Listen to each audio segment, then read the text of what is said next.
সুপ্রিয় শিক্ষার্থীরা, তোমরা কেমন আছো? আশা করি সবাই ভালো আছো।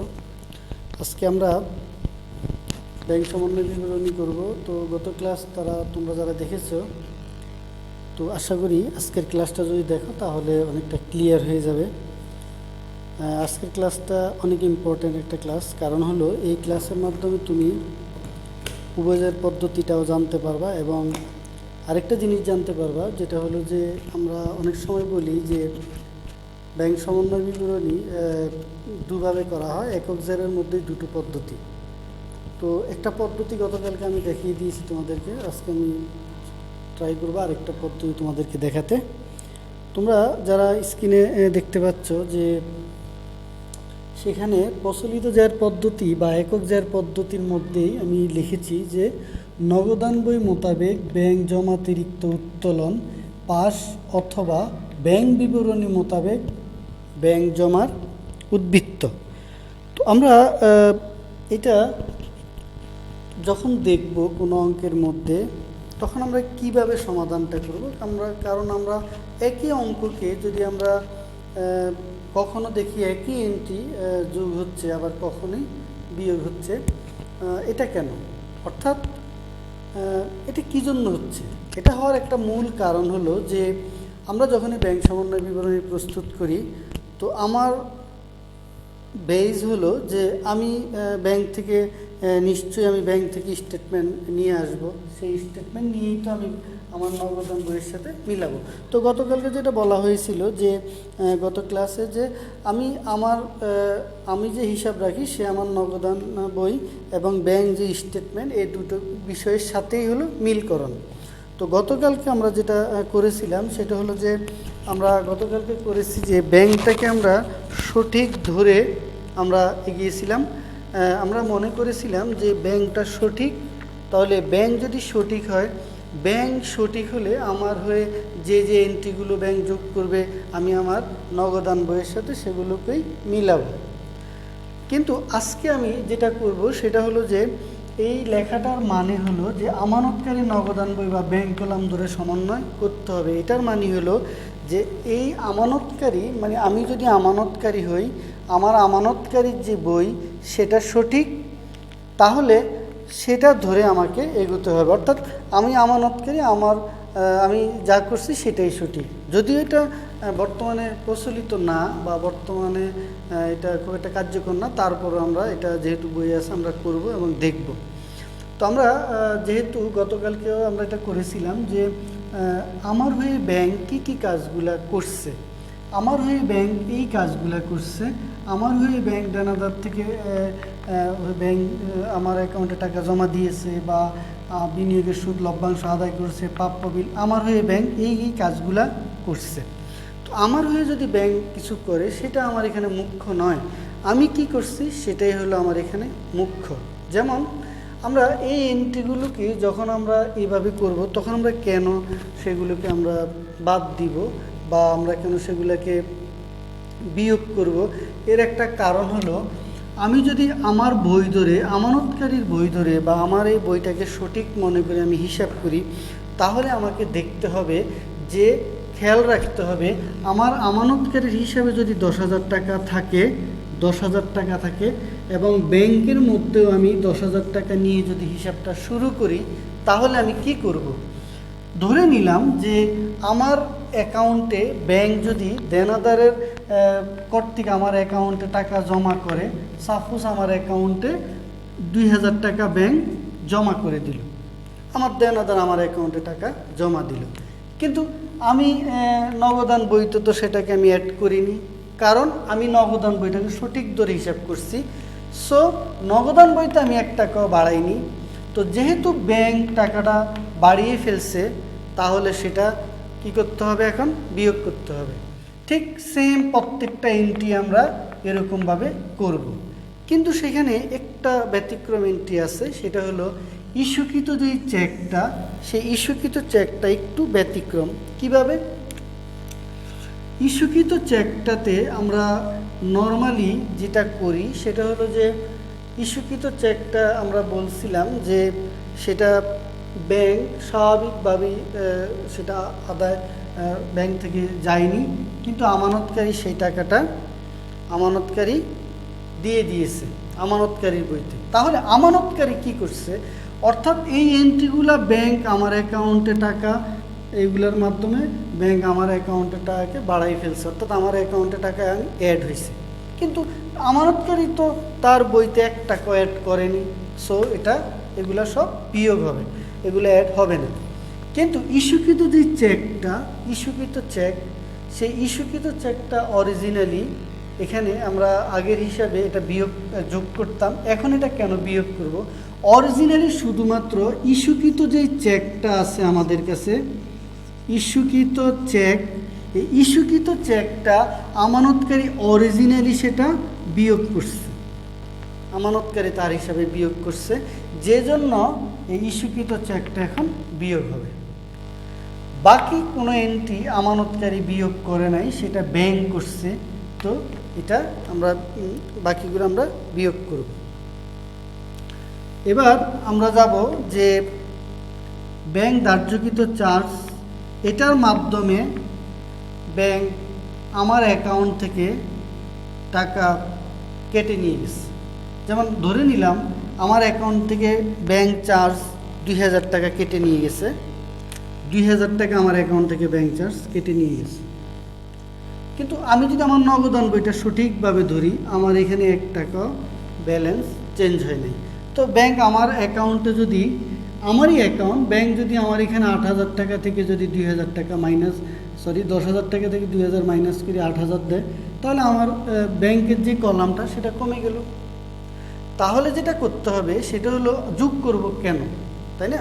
যোগ করব একটা কারণেই, সেটা হলো যে আমানতকারী বইতে তো ঠিক 10,000 টাকাই আছে, তো ব্যাংক যদি আমার থেকে টাকা কেটে নাও তাহলেও হবে না, কারণ আমি তো আমার আমানতকারীর বইটার সাথেই ব্যাংকটাকে মিলাচ্ছি, যেই জন্য এই 2000 যোগ করতে হবে।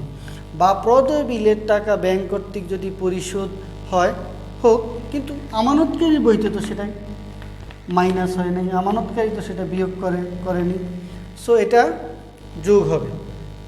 পাশাপাশি আদায়ের জন্য জমাকৃত চেক প্রত্যাখ্যান, অর্থাৎ যদি আদায়ের জন্য জমাকৃত চেক যদি প্রত্যাখ্যান হয়, তাহলে এই চেকটা ধরে নিতে হবে যে নিশ্চয়ই এটা নগদান বইয়ের মধ্যে ব্যাংকের সেটা যে প্রত্যাখ্যান হয়ে গেছে, যেহেতু এটা ব্যাংকের কলাম থেকে ব্যাংক বাদ দিয়ে দিছে, ধরে নিতে হবে এটা নগদান বইয়ের মধ্যে অ্যাড হয়েছে। অর্থাৎ প্রত্যাখ্যিত চেকটা আমানতকারী, ধরে নিলাম 1000 টাকার চেক, আমানতকারী এই চেকটা অ্যাড করেছিল, সত্যিকারই অ্যাড করেছিল, প্রত্যাখ্যান হয়েছে, সো এটা আমরা অ্যাড করব। পাশাপাশি প্রাপ্য বিলের বাট্টাকৃত অর্থ নগদান বইতে পূর্ণমূল্য লেখা হয়েছে। আমরা জানি যে অনেক সময় যেটা হয় যে আমরা নগদান বইতে যখন আমরা পূর্ণমূল্যের কথা বলি, পূর্ণমূল্য হয়, ধরে নিলাম আমি 4000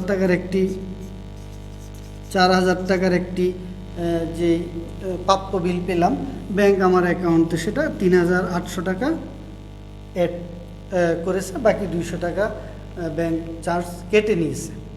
তো এখন আমি আমার যে নগদান বই আমারটা ঠিকই আছে, সেখানে আমি লিখেছি, কিন্তু ব্যাংকে তো আমাকে কমিয়ে দিয়েছে, তাহলে আমি কি করব এখন? তাহলে আমার সেই 200 টাকা অ্যাড করতে হবে, কারণ হলো আমার এই আমানতকারীর বইয়ের মধ্যে ঠিকই 4000, তাহলে ব্যাংকেও 4000 সেটা করতে হবে। তো ব্যাংকে 4000 করতে হলে কি করতে হবে?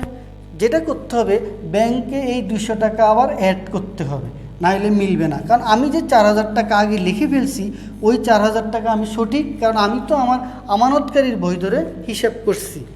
অর্থাৎ মূল কথা হলো যে যদি আমানতকারীর হিসাবটা সঠিক ধরা হয়, আমানতকারীর বইটা সঠিক ধরা হয়, আমানতকারী বই বলতে আমানতকারীর ব্যাংক কলামটাকে সঠিক ধরা হয়, তাহলে ব্যাংক যেই কাজগুলোই করুক না কেন, ব্যাংক আমার অ্যাকাউন্টে অ্যাড করে টাকা বাড়িয়ে দিক না কেন, সেটা কোনো লাভ হবে না।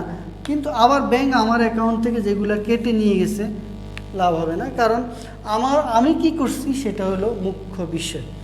এখানে একটা জিনিস খেয়াল রাখতে হবে, সেটা হলো যে সত্যিকারভাবে লেনদেন বলতে এই ইস্যুকৃত যেই ইস্যুকৃত যে চেকটা আছে এই ইস্যুকৃত চেকটা কিন্তু সত্যিকারই আমানতকারীর অ্যাকাউন্ট থেকে মাইনাস হয়েছিল। পাশাপাশি আদায়ের জন্য জমাকৃত চেক প্রত্যাখ্যান এটাও সত্যিকারই আমানতকারীর বইয়ে নগদান ব্যাংক কলামে যোগ হয়েছিল। পাশাপাশি এই যে প্রাপ্য বিলের বাট্টাকরণের যে টাকাটা সেটাও যোগ হয়েছিল। তো নগদান বই কিছুই করবে না, নগদান বইতে কোনো পরিবর্তনের দরকার নাই। নগদান বইকে দেখে ব্যাংক পরিবর্তিত হবে, অর্থাৎ ব্যাংকের যেই কলামটা আছে, অর্থাৎ নগদান বইয়ের যেই ব্যাংক কলাম সেটা সঠিক ধরলে নগদান বইতে যে যে এন্ট্রিগুলোকে অ্যাড করা হয়েছিল ওই এন্ট্রিগুলা ঠিকই থাকবে, বা যে এন্ট্রিগুলা বিয়োগ করা হয়েছিল, যেমন আমি একজনকে চেক ইস্যু করে দিলাম, ঠিকই তো আমি নগদান বইতে সেটাকে আমি বিয়োগ করেছি, কিন্তু ব্যাংক সেটাকে কি করছে, ব্যাংক সেটাকে এখনও দেখায়নি, কারণ ব্যাংকের চেক এখনও যায়নি। যে জন্য অর্থাৎ আমি যেহেতু ইস্যুকৃত চেকটা বিয়োগ করছি তাহলে আমি সেটা বিয়োগই থাকবে, আর আমি যা যা যোগ করছি কোনোটাই পরিবর্তিত হবে না। তাহলে পরিবর্তিত হবে ব্যাংক, আমি ব্যাংকে পরিবর্তন করব, ব্যাংকটা সঠিক করব আমার সাথে। আশা করি আমরা ক্লিয়ার হয়েছি। তো আমরা এবার একটা অঙ্ক করব, যে অঙ্কটার মধ্যে অঙ্কটা হলো ঢাকা বোর্ড 2016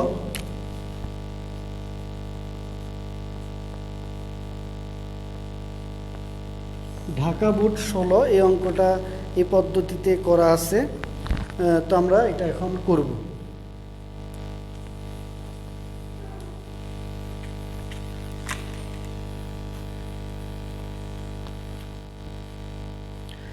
ঢাকা বোর্ডের যে অঙ্কটা এখানে দেওয়া আছে সেটা হলো যে জনাব উমামা আতিফের 2015 সালের 31 ডিসেম্বর তারিখের ব্যাংক সংক্রান্ত লেনদেন নিম্নরূপ।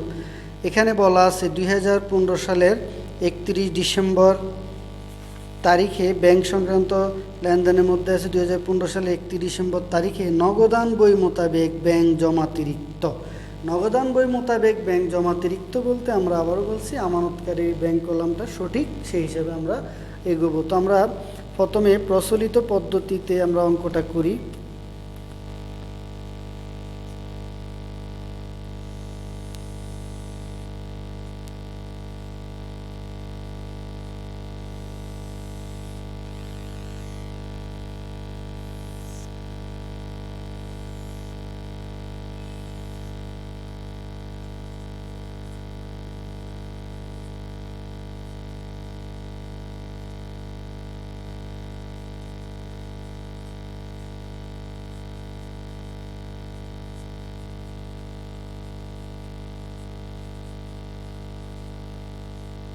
ব্যাংক সমন্বয় বিবরণী 31 ডিসেম্বর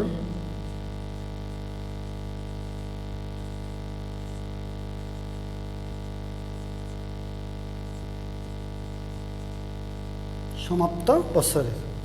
তো সেখানে দেওয়া আছে যে নগদান বই মোতাবেক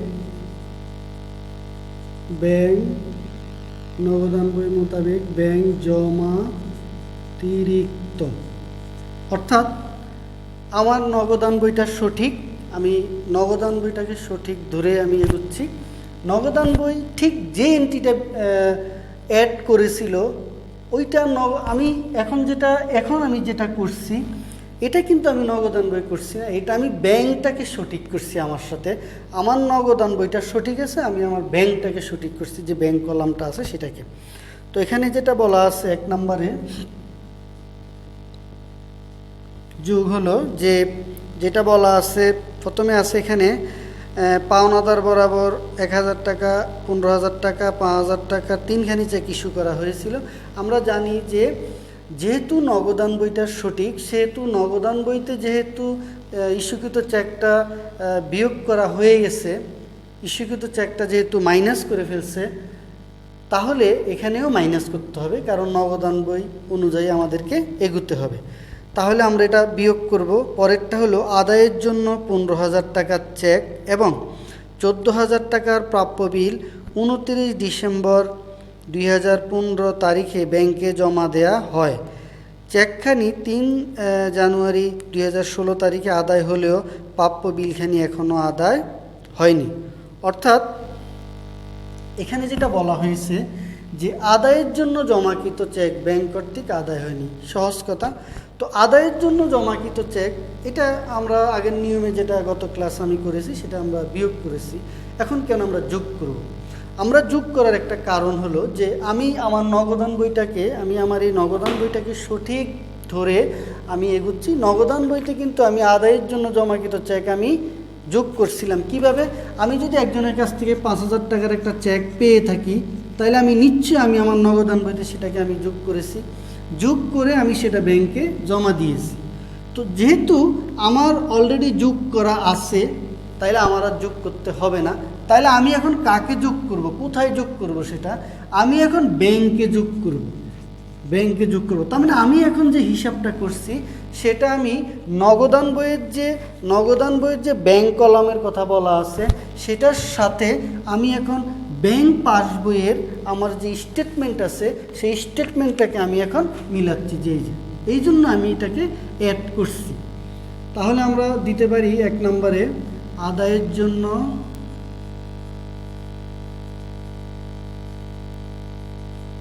চেক আদায় হয়নি। আমরা জানি যে আমি যেই তারিখে 31 ডিসেম্বরে আমি হিসাব করছি, কিন্তু যদি 31 ডিসেম্বর তারিখের পরে কখনো চেক আদায় হয় তাহলে সেটা এই অর্থ বছরের মধ্যে বা এই অ্যাকাউন্টিং পিরিয়ডের মধ্যে পড়েনি। সেহেতু ধরে নিতে হবে এই 31 ডিসেম্বর তারিখের মধ্যে একটি টাকাটা আদায় হয়নি। যদি 3 তারিখে আদায় হয়েছে আগামী বছর, কিন্তু হিসাবটা আমার 31 ডিসেম্বর, এই সময়ের মধ্যে আদায় হয়নি। যেহেতু এই সময়ের মধ্যে আদায় হয়নি, তাহলে ধরে নিব আমরা সেটা পুরো টাকাটাই আমার লিখতে হবে।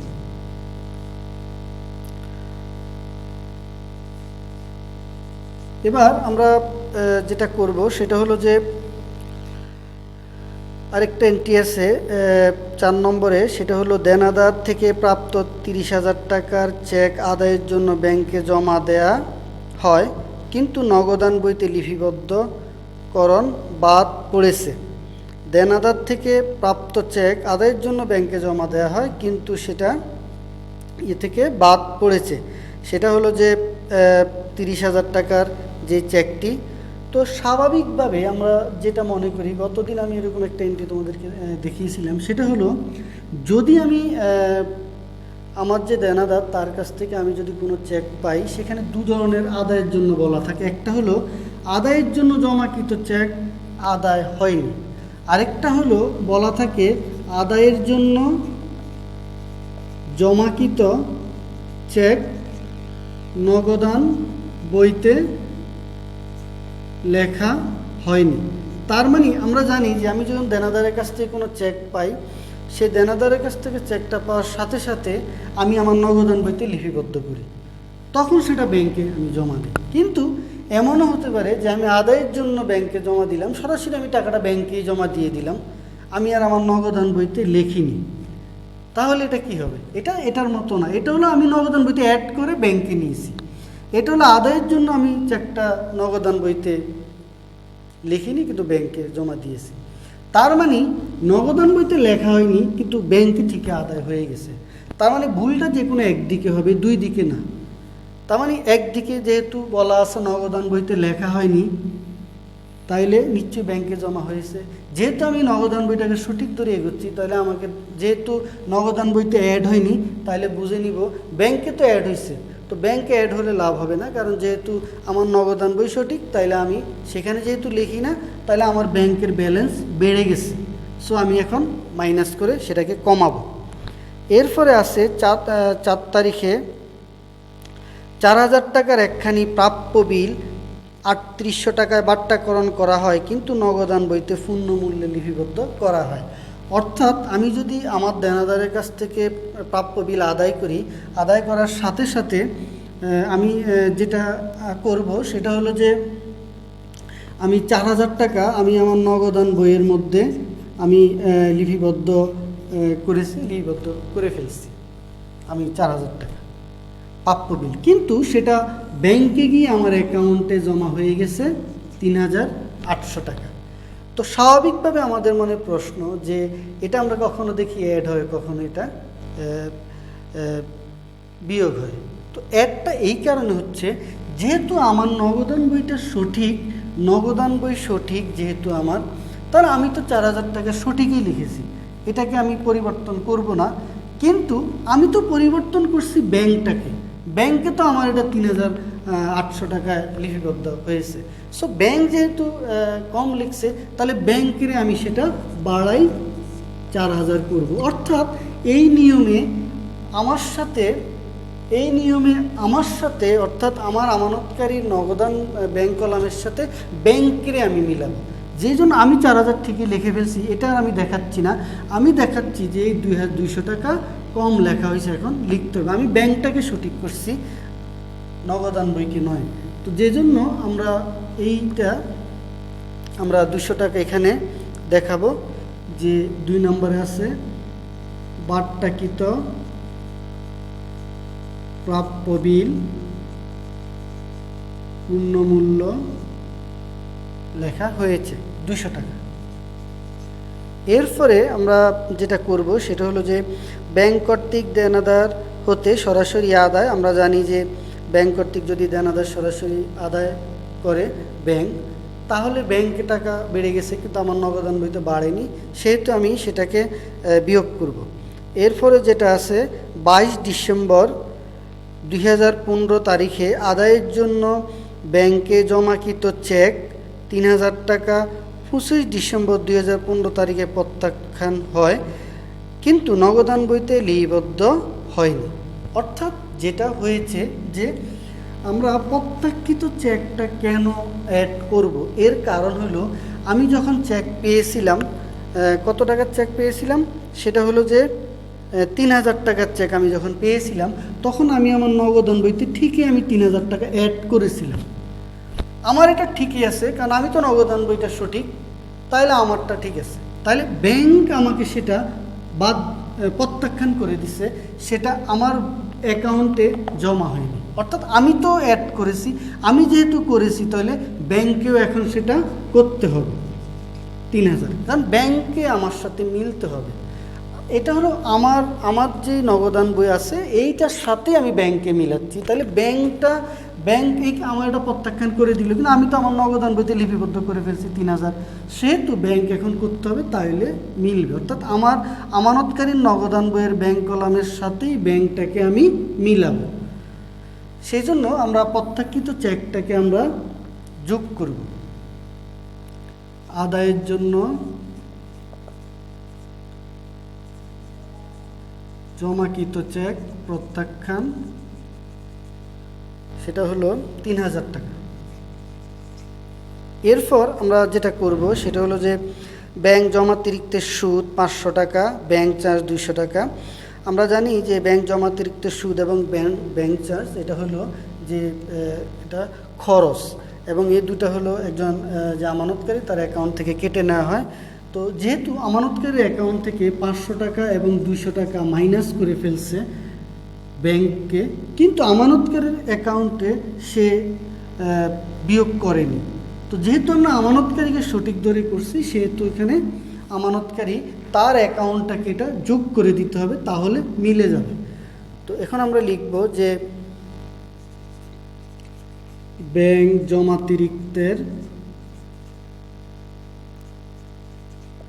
সুদ 500, 5 নম্বর হবে ব্যাংক চার্জ 200। তাহলে আমাদের এখানে হলো যে 32,900। এবার আমরা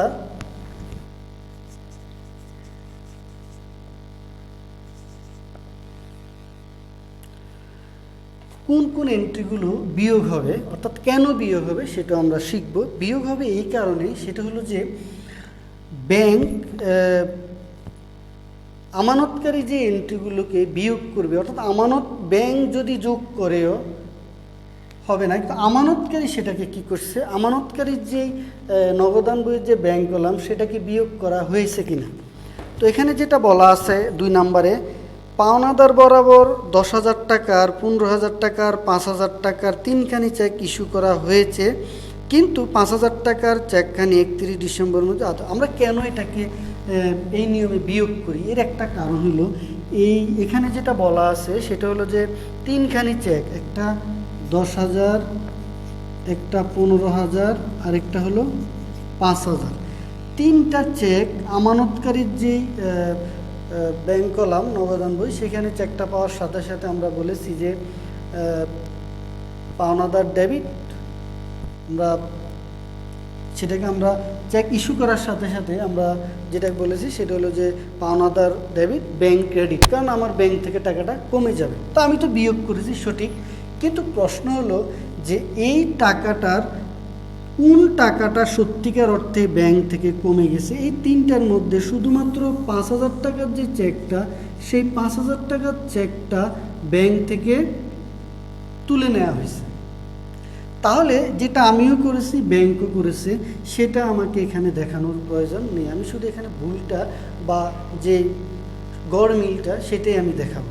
তাহলে আমি এখানে দেখাবো বাকি দুইটা কেন দেখাবো? কারণ এই দুটো এখনও আদায় নিয়ে যায়নি, যাদেরকে আমি চেক দিয়েছি তারা ব্যাংক থেকে নিয়ে যায়নি। তাহলে আমি সেটা কেন আমি বিয়োগ করবো, তাই না?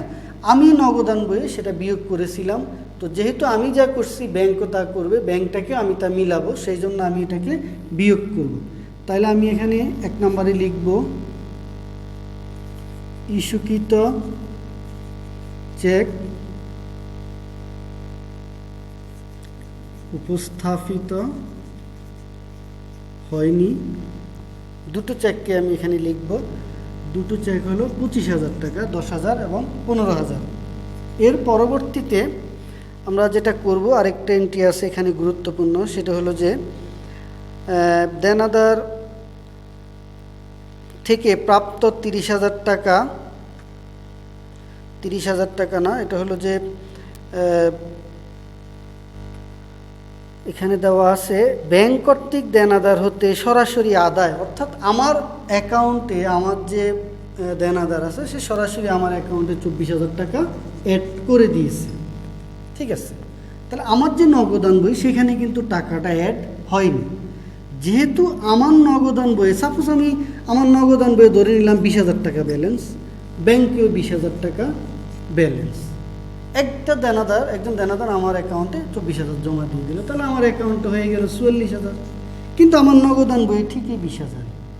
সো এখন আমি যেহেতু সঠিক, আমি যা করব তাই ব্যাংক করবে, সেহেতু এখন 24,000 টাকা মাইনাস করলে ঠিকই 20,000 টাকা মিলে যাবে। যেই জন্য আমরা দেনাদার থেকে ব্যাংক কর্তৃক আদায় 24,000 এখন আমাকে বিয়োগ করতে হবে।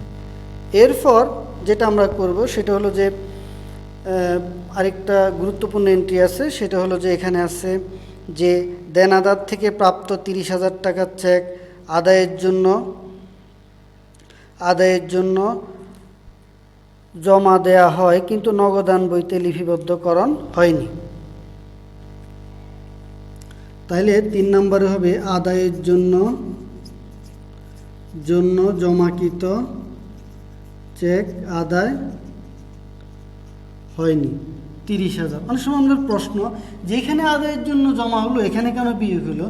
এটাতে বলছে আদায়ের জন্য জমাকৃত চেক নগদান বইতে না, এটা হলো ব্যাংক কর্তৃক আদায় হয়নি, তার মানে এটা নগদান বইতে অ্যাড হয়েছিল, এখন আমি ব্যাংকে অ্যাড করব। আর এটাতে বলা আছে আদায়ের জন্য জমাকৃত চেক নগদান বইতে লেখা হয়নি, তার মানে ব্যাংকে লেখা হয়েছিল। তো যেহেতু নগদান বইতে লেখা হয়নি, তাহলে নগদান বই সঠিক, এবং নগদান বই যেহেতু সেটাকে অ্যাড করেনি, তাহলে সেটাকে আমরা বিয়োগ করব 30,000। তাহলে আমরা সেখানে যোগ করে আসবে 79,000। এটা হলো 62,900,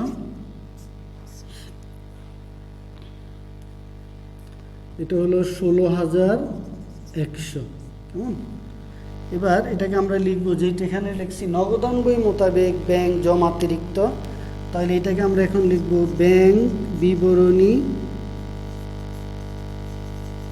মোতাবেক ব্যাংক জমার উদ্বৃত্ত। অর্থাৎ একটা হিসেবে আরেকটা বের হবে। তো আমরা যেটা বলতে চাচ্ছিলাম সেটা হলো যে আমাদের এখানে আমরা একটা জিনিস খেয়াল রাখবো যে আমাকে কোনটাকে সঠিক বা কোন হিসাব ধরে আমাকে অঙ্কটা করার জন্য বলা হয়েছে। আমি কি ব্যাংক কলামকে সঠিক ধরে করার জন্য আমাকে বলা হয়েছে, নাকি আমি আমার যে আমানতকারীর যে নগদান বই যেটা ব্যাংক কলাম সেটা সঠিক ধরে করতে বলা হয়েছে। যদি আমারটা সঠিক ধরে করতে বলা হয় আমানতকারীর, তাহলে আমি যেই কাজগুলো যোগ করেছি আমি আর সেটাকে কাটবো না, ব্যাংকও সেটাকে যোগ করতে হবে। যেটা আমি বিয়োগ করেছি ব্যাংকও সেগুলা বিয়োগ করতে হবে।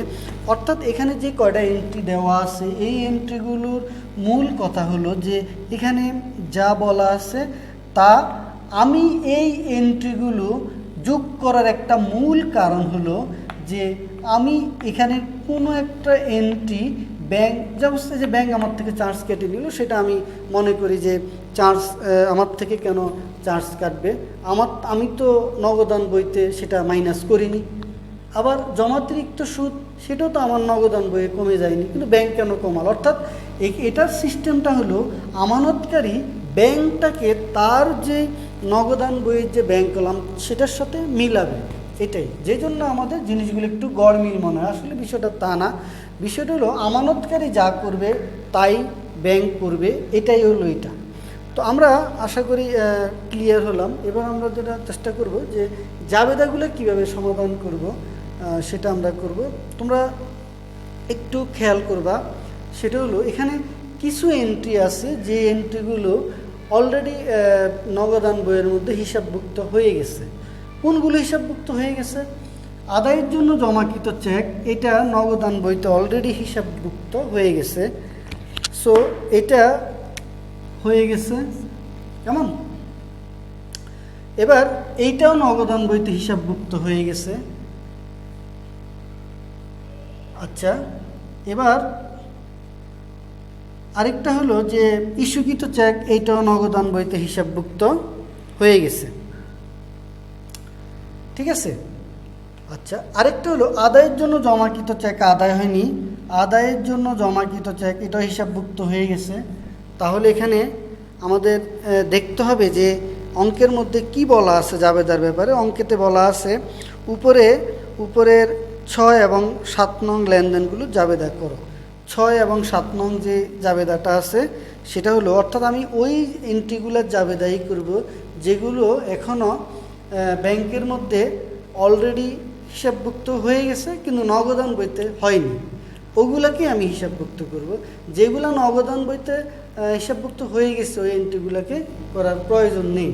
যেমন আদায়ের জন্য জমাকৃত চেক প্রত্যাখ্যান, এটাও নগদান বইতে হিসাবভুক্ত হয়ে গেছে, এটাকেও আমার জাবেদা করার প্রয়োজন নেই। জাবেদা আমি এটাকে আমি জাবেদা করতে পারি, এটাকে আমি জাবেদা করতে পারি। আমি কিভাবে এগুলাকে জাবেদা করব সেটা আমরা এখন দেখব। সেটা হলো যে ব্যাংক জমাতিরিক্তের সুদ হলো একটা খরচ, কেমন? তাহলে 1 নম্বরে আমরা লিখব ব্যাংক জমাতিরিক্তের সুদ।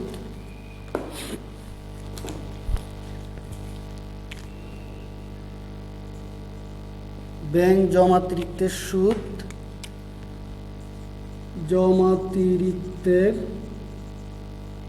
সুদ ডেবিট 500, ব্যাংক হিসাব ক্রেডিট 500। যদিও আমরা এভাবেই করব, কিন্তু আমরা যদিও এখানে যোগ করেছি, আসলে বাস্তবিক পক্ষে আমার অ্যাকাউন্ট থেকে যদি ব্যাংক টাকা কেটে নিয়ে যায় তাহলে স্বাভাবিকভাবে আমার ব্যাংক হিসাবটা ক্রেডিট হয়ে যাবে। 2 নম্বরে ব্যাংক চার্জ, আমরা জানি ব্যাংক চার্জ একটা খরচ, ব্যাংক চার্জ হিসাব ডেবিট 200, ব্যাংক হিসাব ক্রেডিট 200।